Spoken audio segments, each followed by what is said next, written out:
Hello, beautiful people, and welcome to Bipolar Lines, your lifeline for honest, unfiltered conversations about loving someone with bipolar disorder. I'm Brooke. And I'm Laura, and together each week, or every other week rather, we share our experiences with you.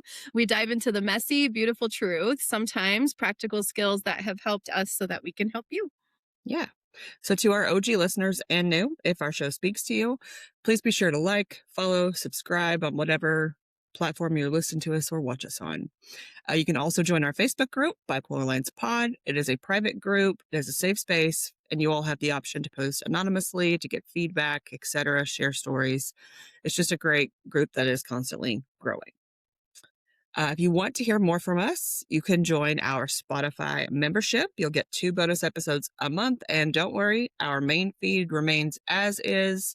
We'll always be here for free.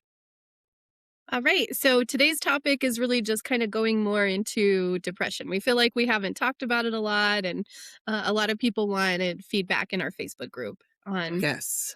on it. So Yes, here we yes. go. Before we dive into that, Laura, how are things with you? Good. Busy. I was just telling you earlier that I went to a Denver Nuggets game with my family in the middle of the week. So Oh, that might not be advisable because now I'm really tired. right. But otherwise, Nuggets, that's an epic name. Sorry, but I just love that. I Go always thought Nuggets. it was so weird. But it's because I think of like the gold rush and then like gold Okay, yeah. nuggets. I think like that's Okay, what it's from, but Cody says yes. got So it. yeah, pretty much that. And then tonight, my daughter has special needs, as you may or may not know. I know you know. But so there's this event called Night to Shine. It's like a prom for people with Oh, intellectual disability, and it's super fun. And she has a neighbor who also has intellectual disability that's just 2 years younger than her. And so no, we all get a limo, and we're gonna go to that tonight. So it'll be love very fun. But that. no sleep is on the horizon again. Oh, I'm excited for the weekend. yeah, I bet. I bet. Well, good. I'm glad things are going well with you. Yeah, yeah. How And about over with you? I want to see pictures of your beautiful daughter Mm, I will. for Her sure. dress is super pretty. Yay. Yay, yay. How are things with me? Well, that's a great, Is it a loaded question? that's a loaded question. I again, this podcast platform has provided like a digital diary, right, for us, and going Yeah, back and listening to unintentionally, things. but helpfully. 1000%. Yeah. Yes. So if I go back in time to when Jeremy started the Rexulti, the depression booster, to now, and it worked well for a good like 2 months. And then it's just been up, down, up, down, up, down. So we are in a depressive episode. We have been. Mm. Um, I can see him trying so hard to push forward and out of it. And it's not working. Today's Friday. So it was Tuesday. I think it was Tuesday. Yes. Tuesday. This is also, I don't even know the word to describe it, but like shit happens. Y'all know I'm going through some hormonal issues and I'm exhausted and I'm not getting a lot of sleep either. So Tuesday night, Jerry was playing his guitar, which is something that he's supposed to do when he, is depressed, like find something that brings you joy, etc. So he got his guitar out. Cool, good for him. I went to go lay down, but I happened to notice a drink beside his bedside table. And it was in just like a cup, not a bottle. So I was like, there's something in that drink. What is happening? And by something, I mean alcohol. Right. Oh, gotcha. Okay. So, I wasn't even going there because you have that no alcohol in the house rule. yep. Gotcha. So the reason that existed was because there was a point when he was depressed and angry and wanted to go get it liquor and he went and got it. Well, I was in a tough spot because I couldn't really deny him because it could have made things a lot worse. So that liquor was still in the house and I forgot about it, frankly. Oh, Totally forgot about it. And that's why he made a drink. So I just kind of laid there for a bit and then I was finally like, hey, I have a question. And he was like, yeah. And I said, did you consider that playing your guitar and drinking a drink would be triggering? And he was like, it's not triggering for me. I said, not for you, for me. Mm. And he just looked at me and he goes, I mean, if you want to make it triggering, I said, no, that's not what we're going to do.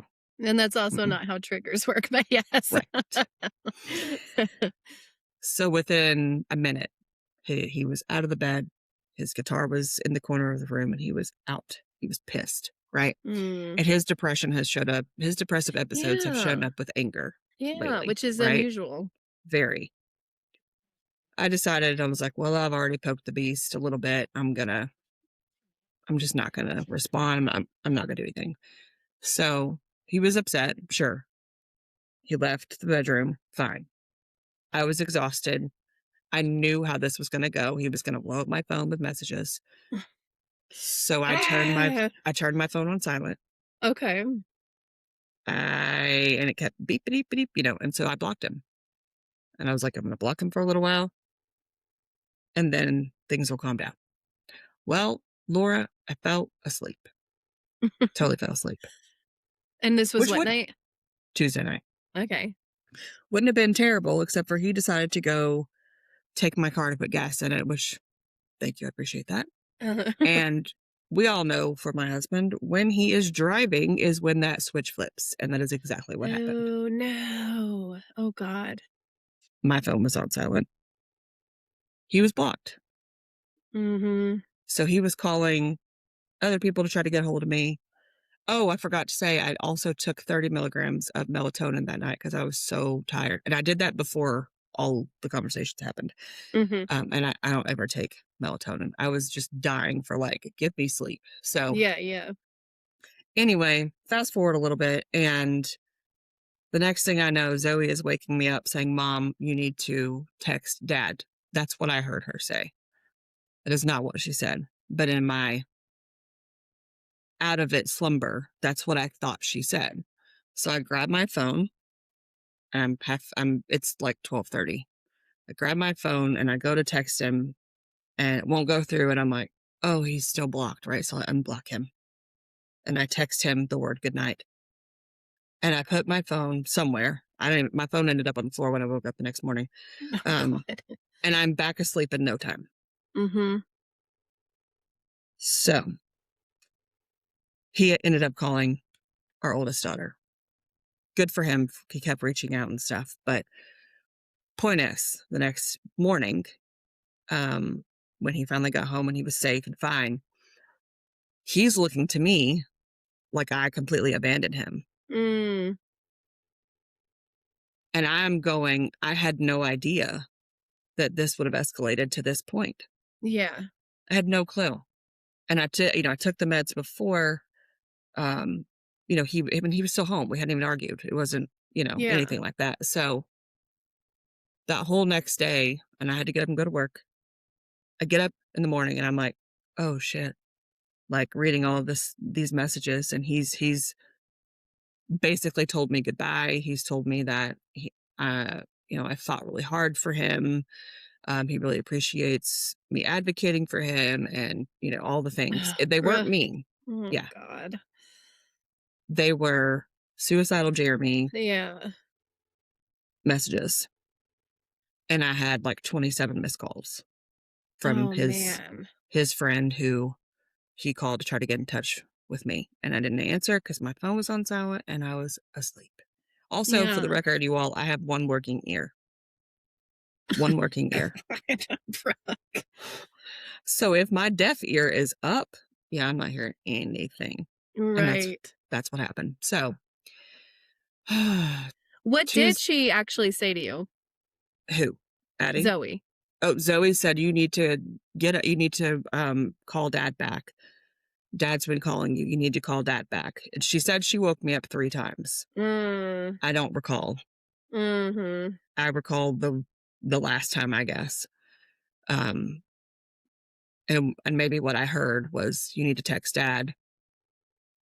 And she said other stuff, obviously, but like all I heard was you need Yeah. to Yeah, text I know Dad. what you mean. Yeah. Yeah.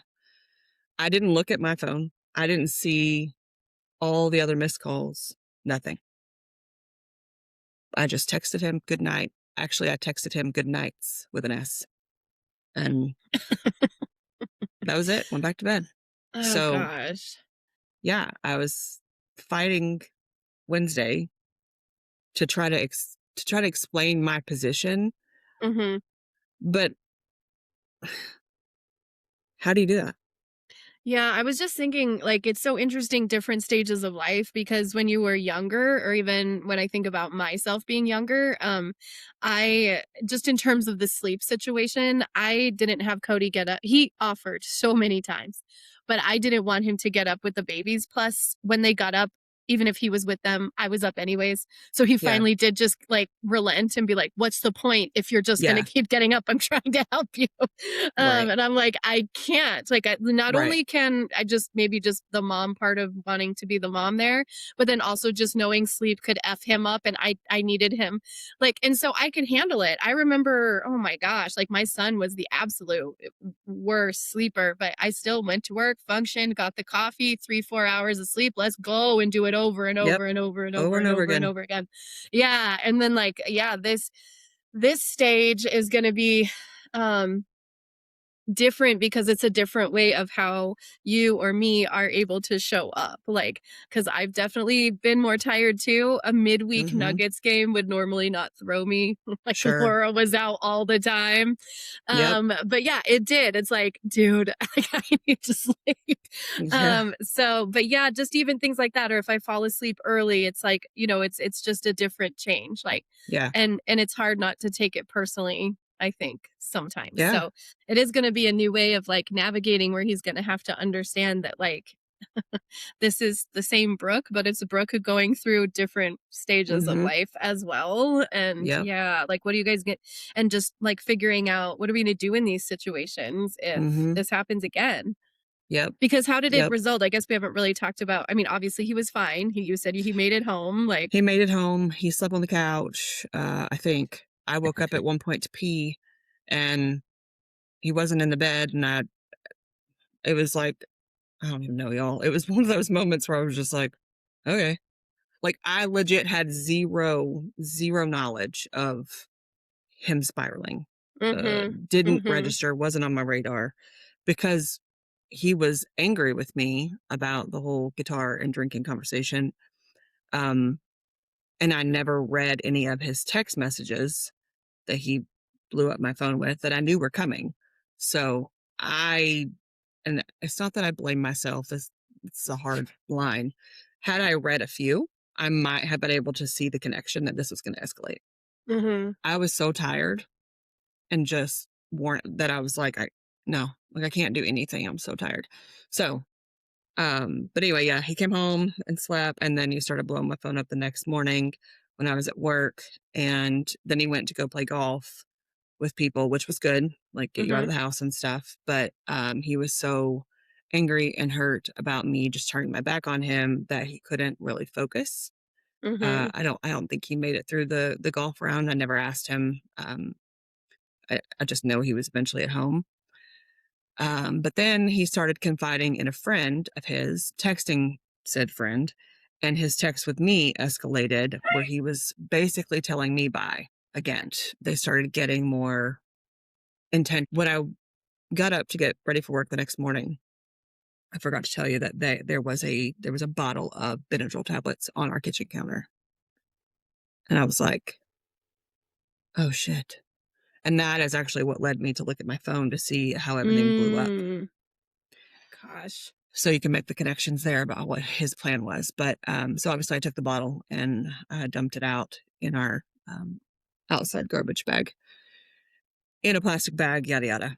Anywho, um, his text messages were escalating with me throughout the day, where he was back to that space of telling me bye, but he was angry at the same time. Like, I know you Mm-hmm, don't care, but we had a good run. It's a wild ride.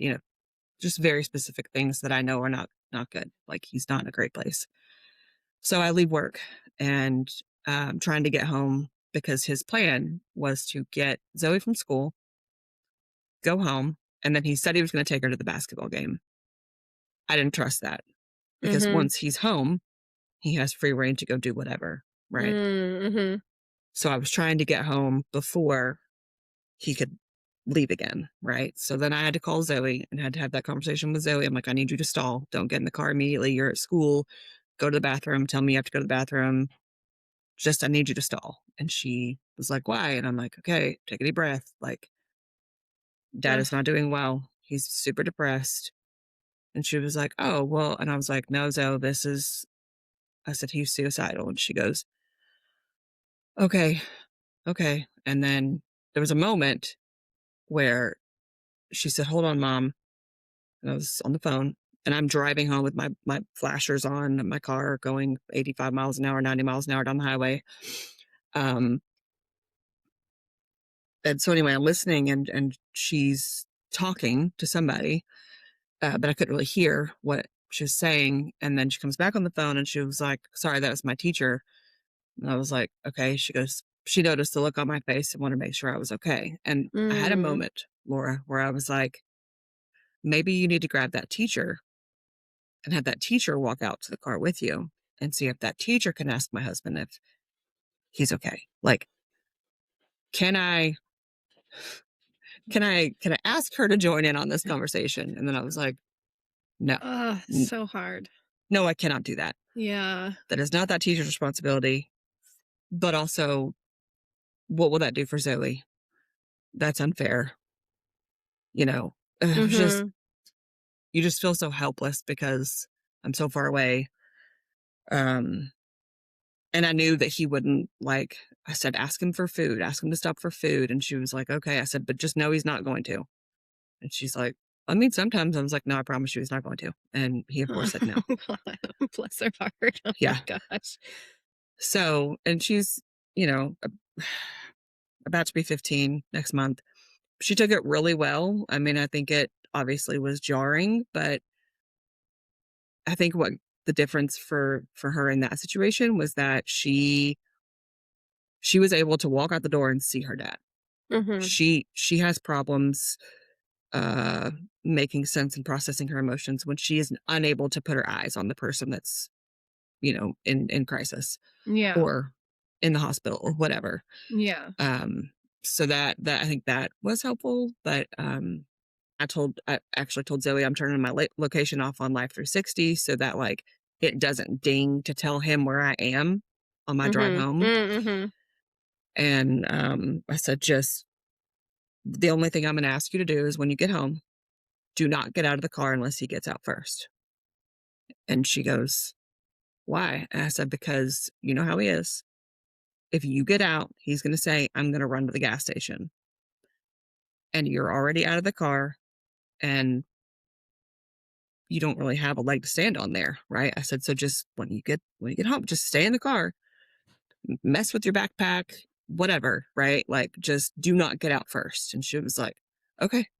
And what if he tells me I have to get out? I said, then you need to look him straight in the eyes and say, Dad, I know you're suicidal and I'm not leaving you alone. Mhm. And she was like, oh boy, okay. Oh. But she didn't have to do that, luckily, because when they got home, there was a cop here. Because you called? Nope, I didn't call. I knew I couldn't call because it would have been routed to the wrong area. Oh. Oh, right, because you are not in the area at the I moment. wasn't in the area. Yeah. So I was also having a side conversation with his sister, trying to like just trying to plan out like if it was that bad, I was gonna have her call. Mhm. Um, but no, that she Zoe called me back and said, Mom, the police are here. And I was like, we okay, interesting. I had also called his psychiatrist on my way home to see if he was available to call Jeremy. He wasn't. He had patients, whatever. So I was like, maybe the psychiatrist called for a welfare check, like, just all the things. Well, come to find out, it was his friend. Oh, okay. So Oh. then we had a conversation about, is he fine? Is he not fine? The cop was here for over an hour. It was a whole thing. And the cop left. And when the cop left, because Jeremy wasn't actively suicidal in those moments, um, he I've never heard this man yell the way he was yelling at me, but not at me. He was so scared. He was terrified. He was all the things. He Mhm. broke a lamp. He was Oh screaming "F gosh. you." Oh He boy. was, yeah. It was like What is happening? So Man. we we are managing it. We're better today. We're better yesterday. Um, but I think the point of me going through this whole situation is to show you that, like, even with me and him, like how his depressive episodes are showing up now, they look way different than Yeah. how they used to present. Mm-hmm. So questions that come up for me, just like I think that might for listeners as well. I feel like people would give feedback like a child shouldn't have to deal with the things that she's dealing with, blah, blah, blah, Yep. so how do you deal with those comments? Because I know you're addressing it. It's not like she's completely ignorant, flying Right. blind, being put in traumatic situations. Like she has an understanding there. Yep. And how did that come about? So, back in 2020, yeah, I sat them down and while Jeremy was at a residential treatment facility, had a long conversation with them, got the whiteboard out, got YouTube videos out to educate them about the illness, right? So they have a very good understanding, age appropriate understanding, at the time, of what their dad is dealing with. I would also say that I know my kids well enough to know if I could ask them to do those things, not that I want to, it's not that I ever want to put them in that position. What I'm saying is, like 14-year-old Addie, our oldest, I could never have asked her to do that. Mhm. Never. She would not have handled it well. Mhm. 14-year-old Zoe, yep, Mhm. I can ask her that. And she will be honest with me. And I knew Zoe had a therapy appointment this week, so she could process all that happened Yes, with her exactly. therapist yesterday. So it's never a spot that I'm like, yeah, let me just, include my kids in this terrible situation. But it's also you have to think about too the opposite, or the what if scenario. If my husband would have done something to end his life permanently and my daughter was in the car with her or with him, you have to believe and know that they're going to say, well, what if I would have just said something? What if mom would have just told me that he was struggling and I could have helped him? Yeah, totally, totally. You And then know, living with that would have been yeah. terrible. Yeah. Yeah. Wow, that's a lot, Brooke. When how long, because you've known Jeremy for over 20 years. So like Yeah. how long have you been dealing with like the I don't know, like the depressive episodes where like suicide it could be a real possibility? Like has it been the whole time or did it ramp up or It ramped up in 2019. okay. Yes. When we were living in his apartment it was like almost a year after his diagnosis. He had always been dealing with it, come to find out, but never outwardly knew how to like ask for help or he didn't have the skills to look Yeah. to someone and say, help me, you know? Yeah. Okay. So he was just quietly dealing with it for many, many, many years prior to that. But yeah, the first time was in 2019. And he Okay. went to a uh, psychiatric hospital for 6 days. Mhm. And that was after a manic episode though, right? Was it Manic that to the bipolar? depression. Yeah. Yeah. Oh, gotcha. Okay. Yeah. Okay. Wow. So, I mean, you're suspicioning, I think, that a lot of this current one is related to that drug, right? Yes. Yeah. Yes, I am. So what's the plan? Do you guys have you talked to him about it yet? You had planned to, but then I Yeah. mean, when I there's plan certain mood states to. you can't. Yeah. Right. Have you That, like told the psychiatrist? oh, What are your yes. plans? Yes. So I went Okay. to his last psychiatrist appointment, because I knew Jeremy wasn't able to like fully communicate what was actually happening. And Mhm. even when I told him that we have managed 6 hypomanic to manic episodes since XYZ Mhm. date, he was like, no. And I'm like, yes, Mhm. you know, I said, so I don't think you're being transparent about that with your psychiatrist because it's not even registering with you.